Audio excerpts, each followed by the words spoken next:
feel different wind directions, increasing the surge in new beaches and in new ways. And that includes up towards Freeport, which as the storm crosses over you, you'll see that wind direction change. That's a crucial change for that wind direction, because you wind up with the shape of the island acting like a bowl to help capture that storm surge and the wave action for that matter.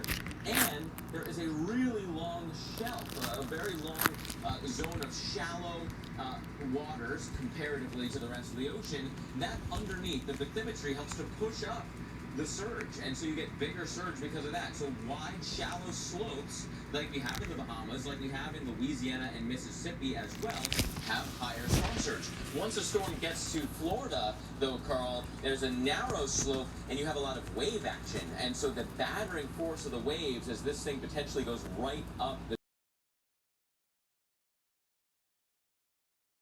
erosion, structures right at the coast could have that battering force of the wave action as well. It's a constant fight replenishing the beaches there, and that could be really hard on all of those folks. And I wanted to talk a little bit about track here and what we've been seeing from the European model today. Now, the European model over the last couple of days, and it's got a family of models. It's 51 models under the umbrella of the European model. There's the operational one, which is the one that you see that shows you the hurricane, and then you see all these tracks. They rerun the model 51 times and change it just a little bit to account for possible errors getting into the model. And so the preponderance of these tracks a couple of days ago was taking it across Florida very slowly and up in the northern Gulf. But there's been a shift to the north and to the east. Still many, many members coming right across or right next to, right along the coast in Florida, but several of them are actually offshore and a few are well offshore. And so